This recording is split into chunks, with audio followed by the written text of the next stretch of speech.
রাজা সত্রাজিৎ দ্বারকার রাজভবন থেকে বাড়িতে যাওয়ার পরে তিনার মন আর স্থির নয়, ঘুম আসছে না।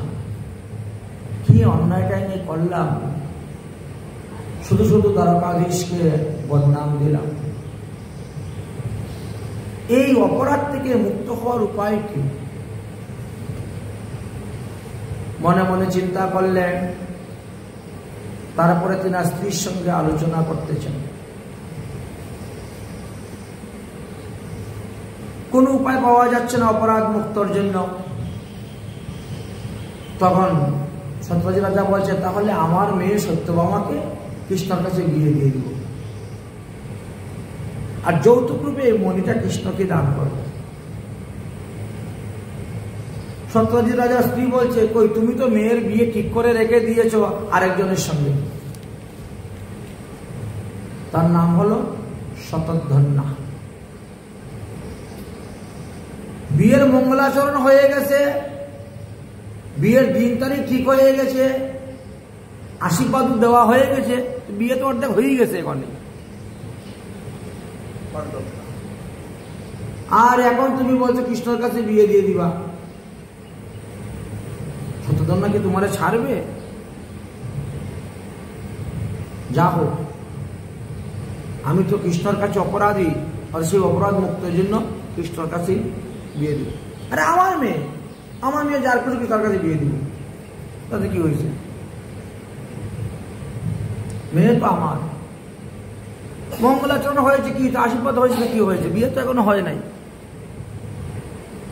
আমার মেয়ে আমি কৃষ্ণর কাছে বিয়ে দিব সিদ্ধান্ত করলেন।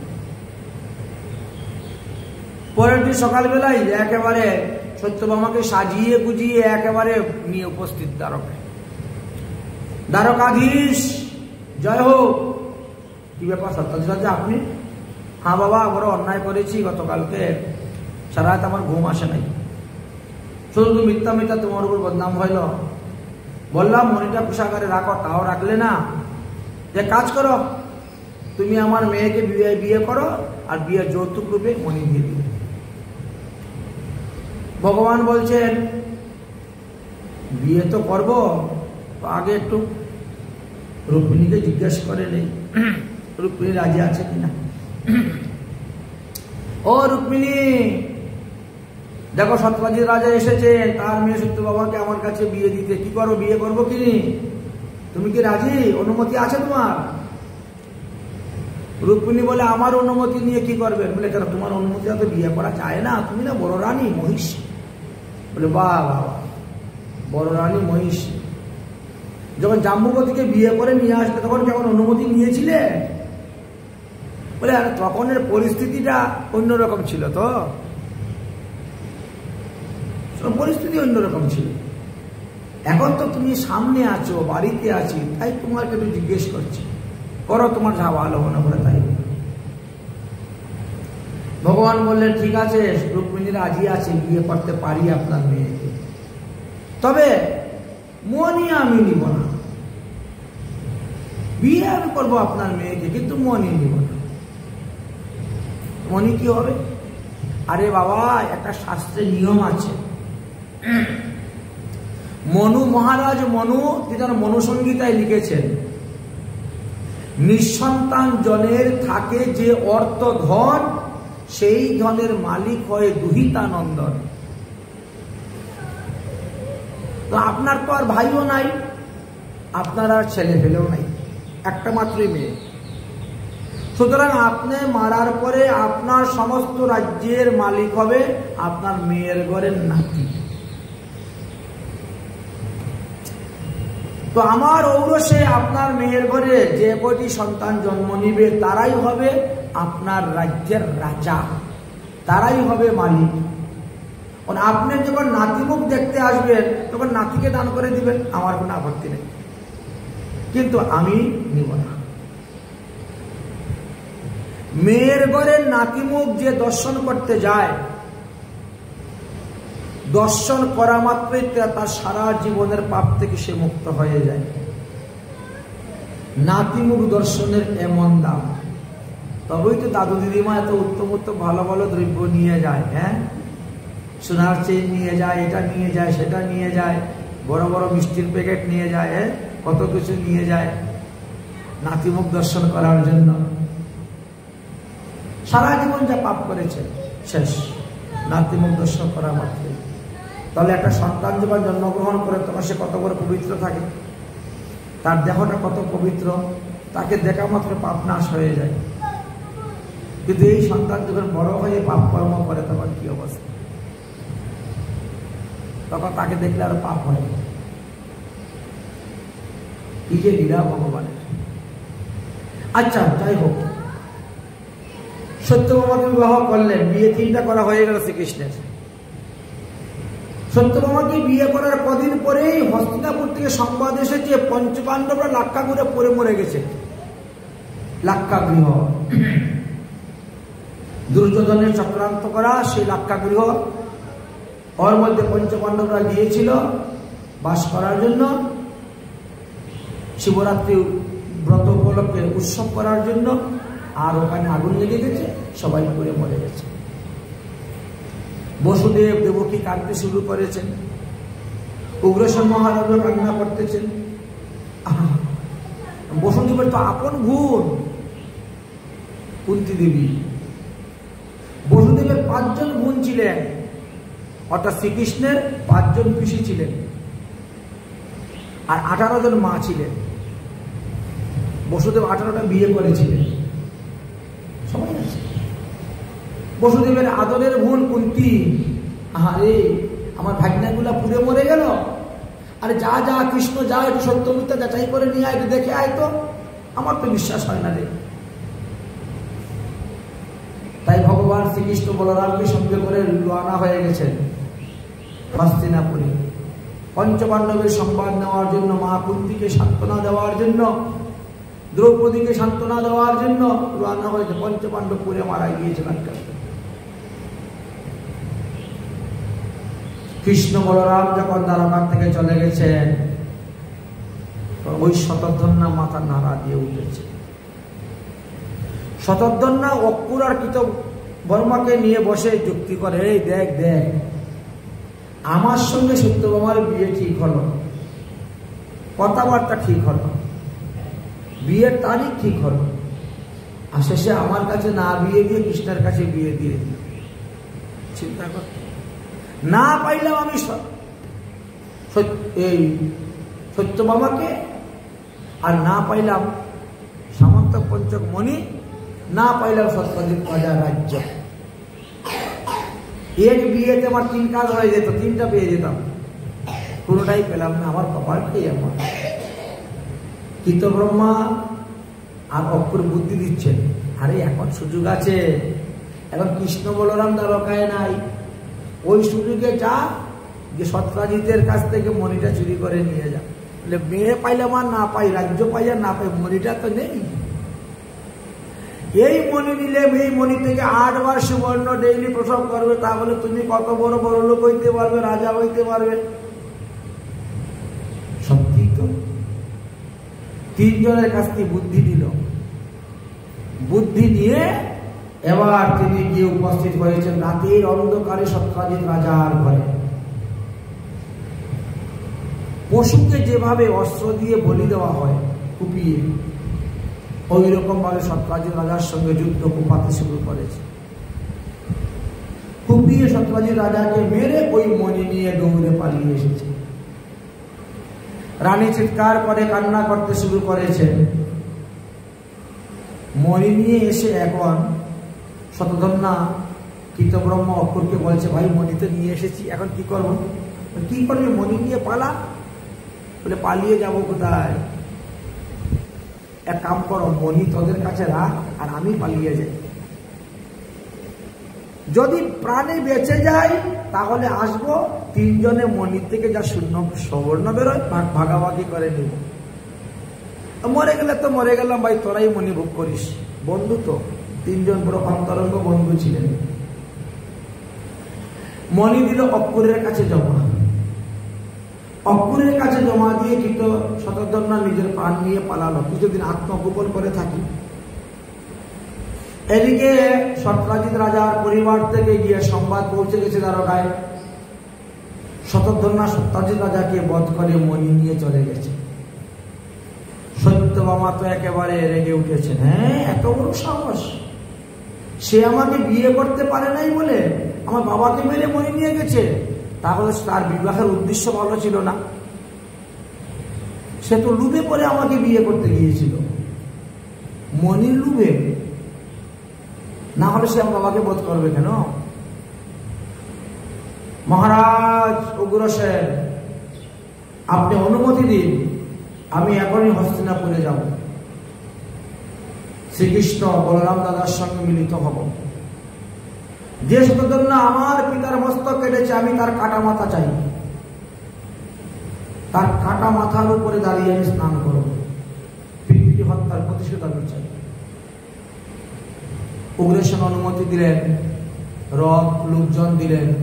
সত্যভামা দ্বারকায় রওনা হয়ে গেল। দ্বারকার থেকে রওনা হলেন হস্তিনাপুরে। হস্তিনাপুরে গিয়ে ভগবান শ্রীকৃষ্ণকে ধরেছেন, আমার বাবাকে শতধন্বা বধ করেছে, অতএব তুমি শতধন্বাকে বধ করে মণি নিয়ে আসো। ভগবান শ্রীকৃষ্ণ বলছেন, তাহলে বলরাম দাদা, তুমি সত্যভামাকে নিয়ে দ্বারকায় যাও, আর আমি দেখি শতধন্বা কোথায় আছে, তাকে মারতে যাও। ভগবান শ্রীকৃষ্ণ রওনা হলেন। শতধন্বাকে গিয়ে পেলেন কোথায়? নেপালে। পালিয়ে গেছে আত্মগোপন করার জন্য। সেখানে গিয়ে তাকে ধরলেন। শুরু হলো তার সঙ্গে যুদ্ধ। যুদ্ধে সুদর্শন চক্র ছেড়ে দিলেন, তার মাথা কেটে ফেললেন। সমস্ত শরীর দেখলেন, কোথায় মণি নেই। শ্রীকৃষ্ণ দ্বারকার দিকে রওনা হয়েছে। অক্রূর আর কৃতবর্মা চিন্তা করছে, মণি তো ভাই আমাদের কাছে আছে। যদি কৃষ্ণ বুঝতে পারে, ঠাঁর পায় যে মণি আমাদের কাছে আছে, ছাড়বে না, আমাদের মেরে ফেলে দেবে। অতএব মণি নিয়ে পালাই। অক্রূর সেই মণি নিয়ে পালিয়ে চলে গেলেন কাশীতে, মামার বাড়িতে। বুঝলেন? মামার বাড়িতে চলে গেছেন মণি নিয়ে পালিয়ে। মামার বাড়ি বড় আদরের জায়গা না? মামার বাড়ি ভারী মজা, কিলচর নাই। একটা ইয়ে আছে না, ছড়া? হ্যাঁ, তাই তাই তাই মামার বাড়ি যাই, মামার বাড়ি ভারী মজা, কিলচর নাই। মানে 7 গুণ অপরাধ মাপ। মামার বাড়িতে কোনো কিছু ভেঙে দিল, কিছু বলবে না। মারামারি করলো, কিছু বলবে না। কাউকে গালি দিলেও কিছু বলবে না। যত উৎপাটাঙ্গিরি করতে পারো, 7 গুণ মাপ মামার বাড়ি। অক্রূর মামার বাড়ি চলে গেছে। আমিও তাই করতাম। ছোটবেলা দুষ্টামি করলে বাবা মারলে মামার বাড়ি পালিয়ে যেতাম। বুঝলেন? 5 দিন 7 দিন 10 দিন থাকতাম, তারপর রাগটাক মাটি হতো, আবার বাড়ি ফিরে আসতাম। ছোটবেলা খুব দুষ্ট ছিলাম, বলেছেন? প্রচুর দুষ্টামি করতাম, আর প্রচুর মাইরও খেতাম। আর মাইর খেয়ে মামার বাড়ি পালিয়ে যেতাম। অক্রূর এবার মামার বাড়ি পালিয়ে গেছে। কিন্তু অক্রূর বড় বুদ্ধিমান। এই যে সুবর্ণ, 8 বার সুবর্ণ ডেইলি পাচ্ছেন, এই 8 বার সুবর্ণ দিয়ে তিনি প্রতিদিন সাধু সেবা, বৈষ্ণব সেবা দিচ্ছেন। 1 টাকাও নিজের কাছে রাখেন না। প্রতিদিন 8 বার সুবর্ণ মণি প্রসব করতেছে, 8 বার সুবর্ণ বিক্রি করতেছেন। তার থেকে চাউল, ডাল, কাপড় চোপড় কিনতেছেন, সাধু সেবা, বৈষ্ণব সেবা, দান দক্ষিণা অকাতরে চলছে। অকাতরে ভান্ডারা, অখণ্ড লঙ্গর, দিন রাত 24 ঘন্টা রান্না হচ্ছে, খাওয়া দাওয়া হচ্ছে, আর যজ্ঞ চলছে। স্বাহা স্বাহা। লক্ষ লক্ষ লোক আসতেছে যজ্ঞতে, যজ্ঞ দর্শন করতেছে, প্রসাদ পাচ্ছে, আনন্দে যাচ্ছে। কিন্তু আমি ছিলাম উল্টা, কৃপণ। মানুষের যদি 1 টাকা দেয়, ওরা সংগ্রহ করে রাখতাম, খরচ করতাম না। বুঝেছেন? কিন্তু তিনি ছিলেন কত বড় দানি অক্রূর। তেনার কাছে কিছু রাখতেন না, সব দান করে দিতেন। তো যাই হোক, মামার বাড়ি গেল, বেশ কিছু টাকা জমা হয়ে যেত। মামায় কিছু দিত, মামি কিছু দিত, মাসি কিছু দিত, বা বেশ অনেক টাকা জমা হয়ে যেত। কি কৃপণ তো, এই জন্য সংগ্রহ করে রাখতাম। আর অক্রূর মহাশয় উদার প্রকৃতির, তাই তিনি যা পাচ্ছেন সব দান করে দিচ্ছেন, দশম হাতে দান করেছেন। এদিকে কি হয়েছে, অক্কুর যেদিন থেকে দ্বারকার থেকে চলে গেলেন সেই দিন থেকে দ্বারকার মধ্যে মহামারী শুরু হয়ে গেছে। রোগ সুখ ব্যাধি এমন দেখা দিয়েছে, বৃদ্ধ বৃদ্ধ লোকেরা বলে, আহারে অক্কুর দ্বারকায় নাই বলে রে আজকে দ্বারকাবাসীদের এই দুর্গতি রে। এদিকে কৃষ্ণও নাই, এদিকে অক্কুরও নাই। তো কৃষ্ণ নাই, এর জন্য তারা অত বেশি মাথা ব্যথা নাই। বলরাম তো আছে, দেবকী বসুদেব আছেন। অক্কুর নাই বলে তাদের মধ্যে খুব অক্কুর নাই বলে আমাদের দ্বারকার মধ্যে এই মহামারী, এই দুর্ভিক্ষ, এত কিছু দেখা দিচ্ছে। কেন? অক্কুরের কি এমন মহিমা ছিল? বলে অক্কুরের বাবা ছিলেন সফল, তিনি বিরাট বড় এক তেজস্বী মহিষী ছিলেন, মহাত্মা ছিলেন, বিরাট বড় তপস্বী। তাই এই তপস্যার ফল, পিতার তপস্যার ফল পুত্রের উপরে বর্ধিত হয়েছে। এই জন্য অক্কুর যেখানে থাকে সেখানে সুখ, শান্তি, আনন্দ, আরাম। অক্কুর নাই বলেই আমাদের এই অবস্থা হয়েছে। কিছু কিছু ক্ষেত্রে এরকম হয়, পিতা তপস্যা করে, পুত্র তার তপস্যার ফল ভোগ করে পায়। যেমন মনে করেন গয়াসুর, গয়াসুরের মাথায় তো বিষ্ণু পদপদ্ম, ভগবান বিষ্ণুর চরণ, ওখানে সবাই যায় পিণ্ডিদান দেওয়ার জন্য। কিন্তু গয়াসুর তো তপস্যা করে নাই। গয়াসুর তপস্যা করে অমরও হয় নাই, আর বিষ্ণু পদপদ্ম পায় নাই। তপস্যা করেছিল গয়াসুরের বাবা, আর তিনি ব্রহ্মার কাছে বর চেয়েছিলেন, আমার ছেলে যেন অমর হয়, আমার ছেলে যেন ভগবানের ভক্ত হয়, আমার ছেলে যেন জগৎবাসীকে উদ্ধার করতে পারে। ব্রহ্মা বলছেন তথাস্তু তথাস্তু তথাস্তু, বর দিয়ে যাচ্ছে। সে নিজের জন্য বর একটাও চায় নাই। তপস্যা শেষ করে যখন ফিরে আসলো, দেবাসুর সংগ্রাম হলো, মহাদেব সেই সংগ্রামে তাকে বধ করলেন। গয়াসুরের জন্ম হলো, গয়াসুর এমনি সব কিছু পেয়ে গেল। তপস্যা করতে হয় না। এইভাবে ছিল সফল। সফল বড় পুণ্য আত্মা ব্যক্তি ছিলেন, আর তার পুত্র হলো অক্কুর। অতএব অক্কুরের হাজার অপরাধ থাকলেও তাকে তো গালি দিতে পারবে না, তাকে শাস্তি দিতে পারবে না, তাকে সসম্মানে ফিরাইয়া নিয়ে আসো দ্বারকায়, তবে দ্বারকাবাসীর মঙ্গল। এইভাবে বৃদ্ধ বৃদ্ধ দ্বারকাবাসীগণ সবাই বলতে শুরু করলেন। অবশেষে ভগবান শ্রীকৃষ্ণ দ্বারকায় এসে উপস্থিত হলেন। হওয়ার পরে বললেন যে আমি তো শতধন্যাকে বধ করেছি, তার সমস্ত বস্ত্র খুঁজেছি, কিন্তু পাইনি, মণি পাইনি। আর মণি কোথায় আছে সেটাও আমি বুঝতে পারছি না। এখন অক্কুর কাকাজির সঙ্গে একটু আলোচনা করে দেখব। বলে অক্কুর তো নেই, অক্কুর তো পালিয়েছে। আর অক্কুর যাওয়ার পরে এই দুরবস্থা, দুর্গতি হয়েছে। যখন সবাই মিলে অক্কুরের প্রশংসা করতে শুরু করেছেন, ভগবান মুস্কি মুস্কি হাসতেছেন মন্দ মন্দ। সবাই বলছেন দেখো অক্কুর শত অপরাধ ক্ষমা করবা, অক্কুরকে সসম্মানে ফিরিয়ে নিয়ে আসে। ভগবান শ্রীকৃষ্ণ রওনা হলেন অক্কুরকে আনার জন্য। কাশী থেকে উপস্থিত হয়েছে। কাশী থেকে উপস্থিত হয়ে বলছেন কাকাজি, এমনি অক্কুরের প্রাণ উড়ে গেছে, কৃষ্ণ এসে গেছে, ভয়ের কোনো কারণ নাই। আমি জানি মণি তোমার কাছে আছে, আর তুমি ওই হলে সেই মণির যথাযোগ্য ব্যক্তি। তোমার মতো ব্রহ্মচারীর কাছে মণি থাকা চাই, তোমার মতো শ্রেষ্ঠ ব্যক্তি, যোগ্য ব্যক্তির কাছে তুমি মণির সদ্ব্যবহার করতেছ। হাজার হাজার অনাথদেরকে কাপড় চোপড় দান করতেছ, অর্থ দান করছো, বস্ত্র দান করছো, অন্ন দান করছো। অতএব এই মণি নিয়ে চলো দ্বারকায়। বলরাম দাদার মনে একটু সন্দেহ হচ্ছে যে মণিটা হয়তো আমি চুরি করে রেখে দিয়েছি। ভাই বলতেই তো ঠাই ঠাই, যদি কখনো দ্বারকা ভাগাভাগি হয়ে যায় দুই ভাইয়ের মধ্যে, তাহলে কৃষ্ণ মণিটা মালিক হয়ে যাবে। এই জন্য মণিটা লুকিয়ে রেখে দিয়েছে। কিন্তু বাস্তবে তো এরকম আমার মনে কিছুই নেই। ভাই আপনি একবার মাত্র যাবেন, গিয়ে মহারাজ উগ্রসেনকে দেখাইবেন, এই দেখেন মণি আমার কাছে, শতধন্য আমার কাছে জমা দিয়ে গিয়েছে, এই বলে মণি নিয়ে আপনি আবার কাশিতে চলে আসুন, খুব দান দক্ষিণা। 7টি মুক্তিদায়িনী তীর্থের মধ্যে একটা মুক্তিদায়িনী তীর্থ হলো কাশী। অতএব আপনি এখানে দান দক্ষিণা করুন, দান দক্ষিণা। এইভাবে বলে অক্কুরকে নিয়ে আসলেন। অক্কুর দ্বারকায় আসলেন, মণি দেখাইলেন, মণি পেয়ে সবাই সন্তুষ্ট হলেন।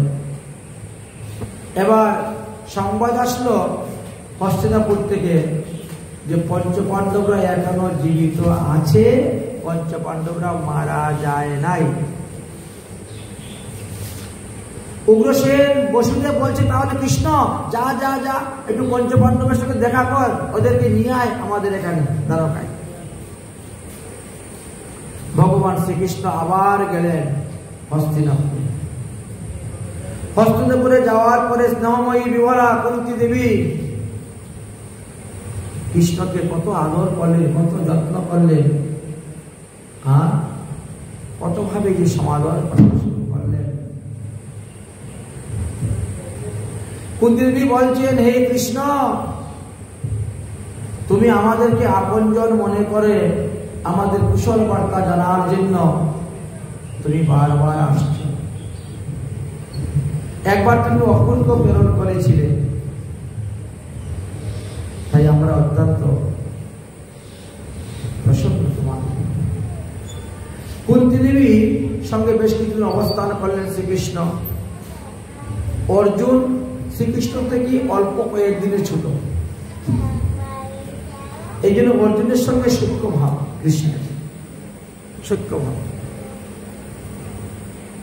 চলো তো একটু বন ভ্রমণ করতে যাব।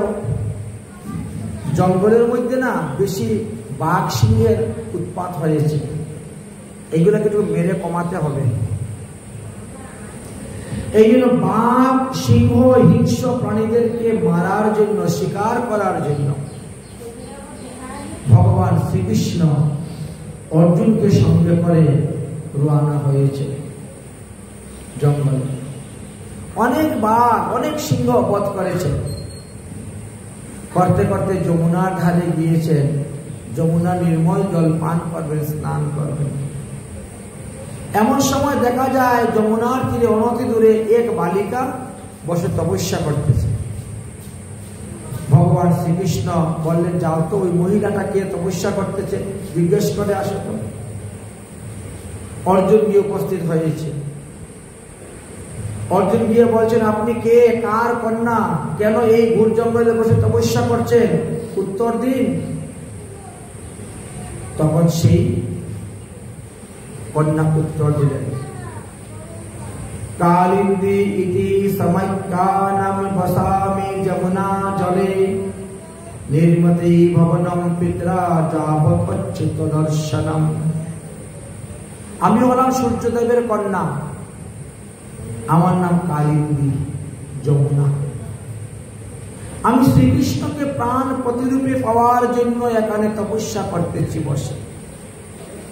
অর্জুন তো শুনে মুস্তি মুস্তি হেসে হেসে চলে এসেছে। কৃষ্ণকে বলছে, যাও তুমি, তোমাকে পাওয়ার জন্য সে তপস্যা করতেছে, তুমি আমাকে পাঠাচ্ছ ওর নাম ঠিকানা নেওয়ার জন্য। ভগবান শ্রীকৃষ্ণ যে উপস্থিত হলেন, পরিচয় পেলেন, হয়ে গেল বিবাহ। কালিন্দীকে বিবাহ করার পর ভগবান শ্রীকৃষ্ণ বিশ্বকর্মাকে ডাকলেন, আর বিশ্বকর্মার দ্বারা একটা সুন্দর গৃহ নির্মাণ করলেন। সেই গৃহে কালিন্দীকে নিয়ে তিনি বেশ কিছুদিন অবস্থান করলেন, আর তারপরে সেখান থেকে দ্বারকায় আসলেন। দ্বারকায় আসার পরে শুনতে পেলেন যে তিনার এক পিসিকে বিবাহ দেওয়া হয়েছিল উজ্জয়িনী অবন্তিকাপুরীতে। সেই পিসাত্ত দুই ভাই আর এক বোন ছিল, বিন্দু অরবিন্দু দুই ভাই, আর মিত্রবিন্দু নামে বোন, পিসাত্ত বোন। ওই বিষাক্ত বোনের এখন স্বয়ংবর সভা হবে, বিবাহ হবে। সবাই বলছেন তাহলে আমাদের বাড়ির পক্ষ থেকে তুই যা বিয়েতে। কৃষ্ণকে পাঠিয়েছেন বসুদেব। কৃষ্ণ বিষাক্ত বোনের বিয়ে দেখতে গিয়ে উপস্থিত হয়েছেন। বিন্দু অরবিন্দু মিত্রবিন্দাকে বলল, দেখ এইখানে যত রাজরাজারা বসেছেন, রাজকুমাররা বসেছেন, তাদের মধ্যে ওই যে বসে আছে ওটা কিন্তু কৃষ্ণ তোর মামাতো ভাই, ওর গলায় মালা দিস না। তার স্বয়ংবর সভা তো, যার গলায় মালা দিবে তার সঙ্গে বিয়ে হয়ে যাবে। আগেই জানিয়ে দিলাম, ওই ওকে ছাড়া অন্য লোককে মালা দিবে। ওর কিন্তু বিয়ে 4টা হয়ে গেছে এখন। প্রথমে রুক্মিণীকে বিয়ে করলো, তারপরে জাম্বুবতী বিয়ে করলো, তারপর সত্যভামা বিয়ে করলো, সেই আবার কালিন্দীকে বিয়ে করে নিয়ে আসছে। বিয়ে 4টা হয়ে গেছে। অতএব ওর গলায় মালা দিস না, আর অন্য যার পুস্তক তোর যাকে ভালো লাগে তার গলায় মালা দিস। এত গুছিয়ে সুজিয়ে পরিয়ে পাঠাইলেন, তাও গিয়ে ওই কৃষ্ণের গলায় মালা দিয়ে দিয়েছে। এই সর্বপ্রথম মামাত্ম ভাই আর বিষাক্ত বোনের বিয়ে। আরে একই করলে একই করলে একই করলে, আর কি আর হবে। ভগবান শ্রীকৃষ্ণ হাত ধরে টান মেরে রথের মধ্যে নিয়ে দিয়ে দৌড়, আমার গলায় মালা দিয়েছে, আবার একই হয় একই হয়। আবার নামই তো স্বয়ংবর সভা। স্বয়ংবর সভাতে হয়েছে, হয়ে গেল বিবাহ, 5টা কমপ্লিট। বিয়ে করে বাড়িতে আসছেন, বৌভাত হতে না হতেই আবার আরেক দেশ থেকে সংবাদ এসেছে। মহারাজ সত্রাজিৎ কুশল দেশের রাজা, তিনি তুনার কন্যাকে বিবাহ দিবেন, নাম তার ভদ্রা। তবে তিনার বিবাহের পণ আছে, তিনার 7টা গরু আছে, ওই 7টা বৃষের সঙ্গে যুদ্ধ করে যে একটা রশির মধ্যে 7টা গরুকে বেঁধে টেনে নিয়ে আসতে পারবে রাজার কাছে, তার কাছে বিয়ে দিবে। আর ষাঁড় গুলা কি দুষ্ট ষাঁড়, সিংগুলা একেবারে সূচের মতো সুতানো, একেবারে যুদ্ধবিদ্যায় পারদর্শী ষাঁড় গুলা। এই সত্রাজিৎ রাজার কন্যা সত্রাজিৎ নাগনাজিতাকে বিবাহ করতে গিয়ে, নাগনাজিৎ রাজার কন্যা নাগনাজিতা বিবাহ করতে গিয়ে যে কত রাজার ছেলের হাত ভেঙেছে, পা ভেঙেছে, মাথা পেটেছে, আর পেটের দিকে গরুর শিং ঢুকেছে, তার অন্ত নেই। কেউ বিয়ে করতে পারে না, কত লোকে প্রাণ হারিয়েছে। ভগবান শ্রীকৃষ্ণ গেলেন, নিজে 7টা দেহ ধারণ করলেন, পরে 7টা গরুর সঙ্গে যুদ্ধ করলেন, পরে 7টা গরুকে পরাজিত করে একটা রশির মধ্যে বেঁধে এক কৃষ্ণ হয়ে গেলেন। টেনে টেনে নিয়ে রাজার কাছে আসছেন। নাগনাজিৎ রাজা অত্যন্ত সন্তুষ্ট হয়ে তিনার কন্যা নাগনাজিতাকে কৃষ্ণের সঙ্গে বিবাহ দিয়ে দিলেন। 6টা বিয়ে হয়ে গেল কৃষ্ণের। 7ম বিবাহ আবার সেই বিষাক্ত বোন। শ্রীকৃষ্ণের আরেকজন বিষাক্ত বোন ছিল, নাম তার পিসির নাম ছিল সুতকৃতি। তিনাকে বিবাহ দেওয়া হয়েছিল কৈকেয়ী দেশে, বুঝলেন? কৈকেয়ী দেশে বিবাহ দেওয়া হয়েছে। সে গান্ধার রাজ, সেখানে বিবাহ দেওয়া হয়েছিল। তো সেখানেও তিনার এক বিষাক্ত বোন, নাম তার ভদ্রা। এখন ভদ্রার বিয়ের স্বয়ংবর সভা শুনে তিনি গেলেন, ভদ্রার মালা বদল করলো, তিনার হয়ে গেল বিবাহ। তার 2জন বিষাক্ত বোন বিয়ে হয়ে গেল। 8 নম্বর বিবাহ হলো লক্ষণা। মদ্রদেশের রাজা ছিলেন। এই মদ্রদেশের রাজা সুলক্ষণার কন্যা হলেন লক্ষণা। বিবাহের বিশাল পণ। জলের মধ্যে তাকাইলে পরে মাছ দেখা যায়, আকাশের দিকে তাকাইলে মাছ দেখা যায় না, এমন কায়দা করে মাছটাকে রাখা হয়েছে। এমন ভাবে তৈরি করা একটা চিহ্ন আছে, উপর দিকে তাকাইলে মাছ দেখা যাবে না, অথচ জলের মধ্যে সেই মাছের প্রতিবিম্ব পড়তেছে, জলের দিকে তাকাইলে মাছটা দেখা যায়, মাছটা ঘুরতেছে। এবার এই মাছকে যে বিধ করতে পারবে, সে তাকে বিয়ে করতে পারবে। বিশাল ব্যাপার। এই দ্রৌপদীর থেকে আরো বেশি। দ্রৌপদীর সময় তো আকাশ দিকে তাকাইলে মাছ দেখা যেত, উপর দিকে তাকালে মাছ দেখা যেত, নিচের দিকে তাকালে মাছ দেখা যেত, কিন্তু সেটা উপর দিকে তাকালে মাছ দেখা যায় না। কর্ণ পর্যন্ত গিয়েছিল, পারে নাই। অর্জুন পর্যন্ত গিয়েছিলেন, পারেন নাই। একমাত্র ভগবান শ্রীকৃষ্ণই সেই লক্ষ্য ভেদ করতে পেরেছিলেন এবং তিনি বিবাহ করলেন। এইভাবে ভৈষ্মী, জাম্বুবতী, সত্যভামা, ভদ্রা, লক্ষণাশ্চ, নাগিনাজিতি, কালিন্দী, মিত্রবৃন্দা চ ইতি অষ্ট পাঠরাণী সিংহা। ভগবান শ্রীকৃষ্ণের এই হল 8 জন পাঠরাণী।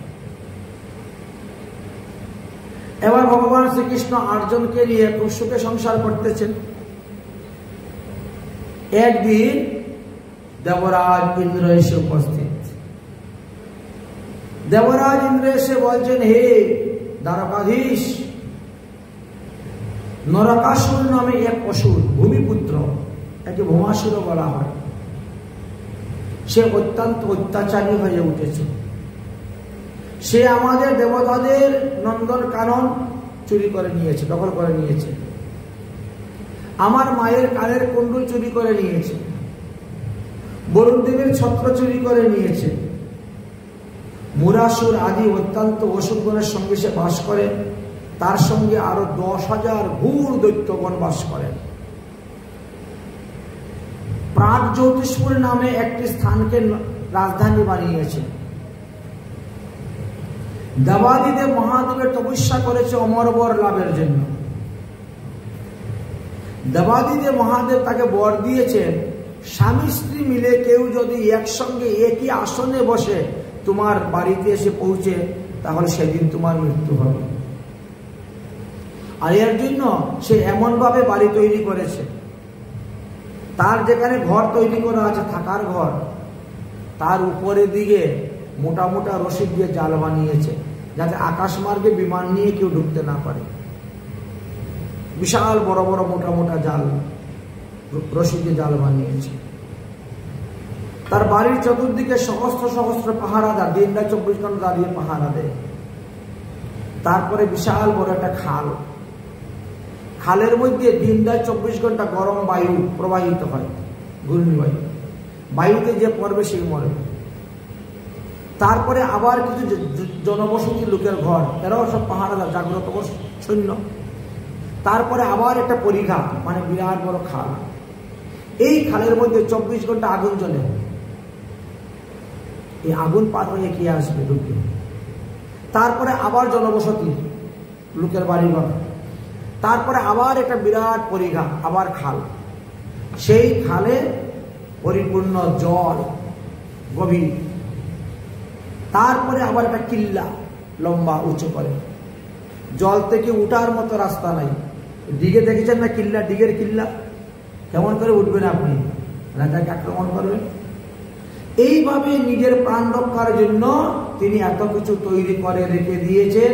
হাজার হাজার দৈত্য দানবগণ আছে, বহু প্রকার তারা মায়াবিদ্যা জানে, আর সেখান থেকে আসে আর অত্যাচার করতে শুরু করছে। সারা পৃথিবী জর্জরিত এই ভৌমাসুর আর এই নরকাসুরের অত্যাচার। কিন্তু বাস্তবে বিচার করলে এই ভৌমাসুর আপনারই ছেলে। আপনি যখন বরাহ রূপ ধারণ করে যে পৃথিবীকে উদ্ধার করেছিলেন, পৃথিবী তখন ঋতুবতী ছিলেন, আপনি পৃথিবীকে বিবাহ করেছিলেন, পৃথিবীতে আপনি গর্ভদান দিয়েছিলেন, সেই পৃথিবীর গর্ভে জন্ম নিয়েছিল এই নরকাসুর। অতএব প্রভু, পক্ষান্তরে তো আপনারই ছেলে নরকাসুর। আপনার ছেলে হয়ে সে এত অত্যাচার করতেছে, অন্যায় করতেছে। পৃথিবীতে আপনি হাজার হাজার অসুরগণকে সংহার করতেছেন পৃথিবীবার হরণ করার জন্য। আপনার ছেলে দোষ করলে তাকে মারবেন না? অবশ্যই। ভগবান বললেন, ভক্তকে রক্ষা করার জন্য আমার পুত্রকে মারতে আমার বিধান নাই। সে যদি সাধুগুরু বৈষ্ণবকে শ্রদ্ধা করত, ভক্তি করত, দেবদাতকে সম্মান করত, তাকে মারতাম না।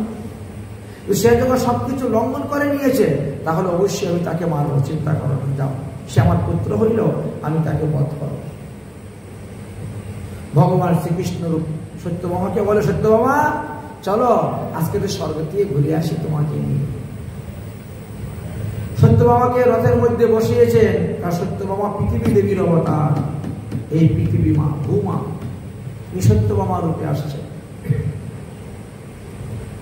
চলো সত্যভামা, তোমাকে নিয়ে আজকে স্বর্গরাজ্য দখল করতে যাও, ভ্রমণ করতে যাবো, দর্শন করতে যাবো।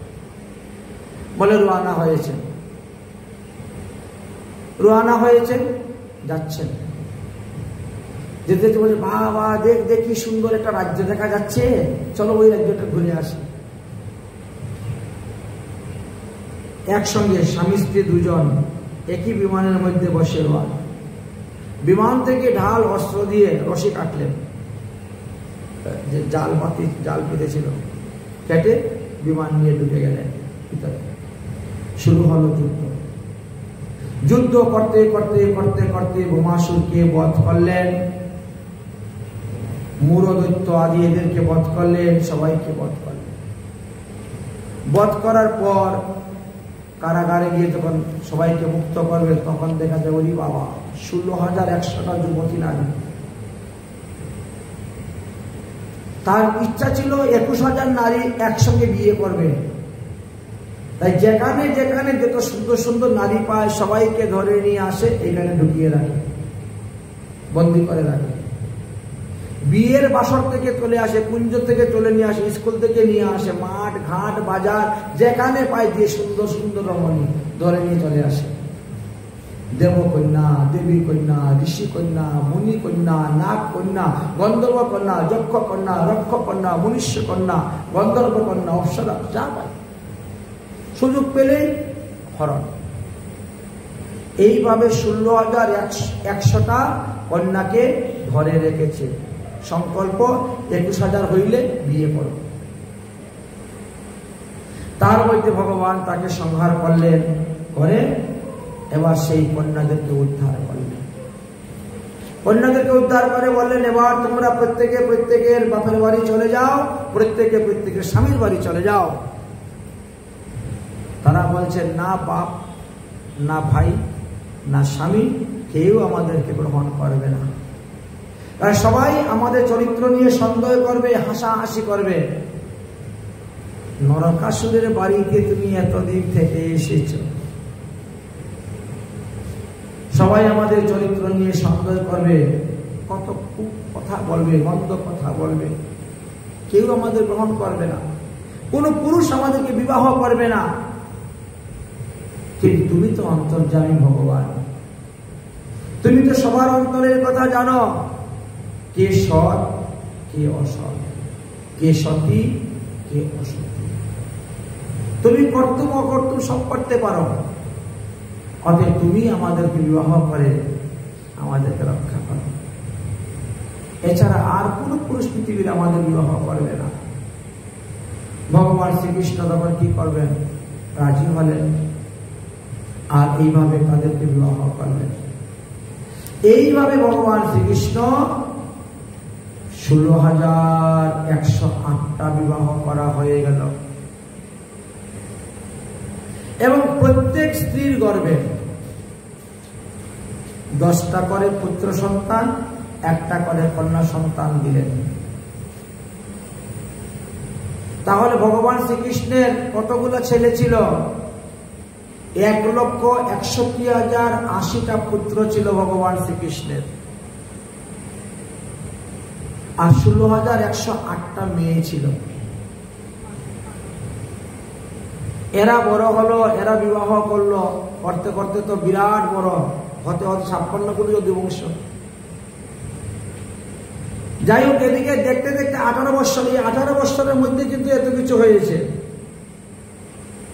এদিকে 18 বছর পূর্ণ হয়ে গেল, সেই সব থেকে বড় ছেলে যে প্রদ্যুম্ন নাম ছিল, সে এবার শম্বরাসুরের সঙ্গে যুদ্ধ শুরু করল।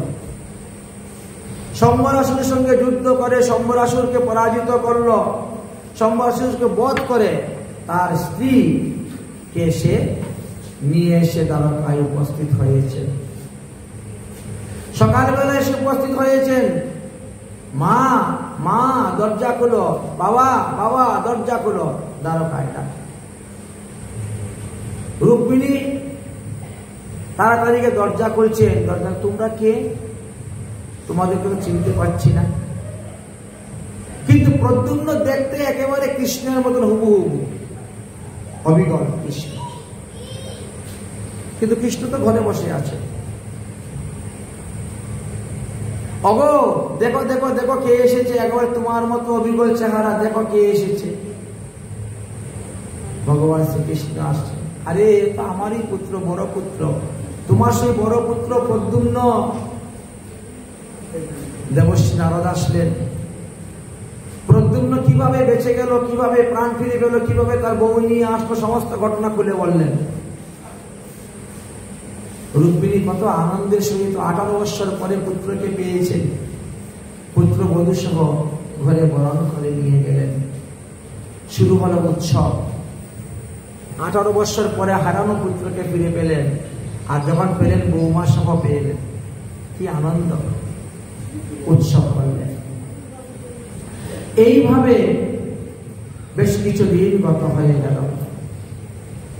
দেবশ্রী নারদ মনে মনে চিন্তা করলেন যে মানুষের একটা দুটা বউ হলে কি অশান্তি ঝগড়া,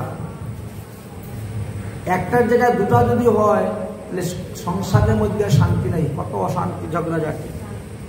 আর ভগবান শ্রীকৃষ্ণের 16,108 জন স্ত্রী, 1,61,080টা পুত্র, 16,108টা কন্যা,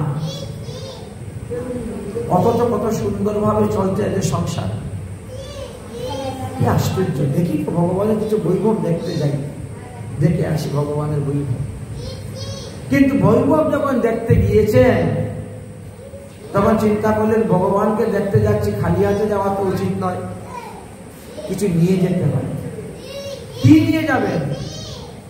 তাই স্বর্গ হয়ে আসার সময় স্বর্গ থেকে একটা পারিজাত ফুল নিয়ে আসলেন।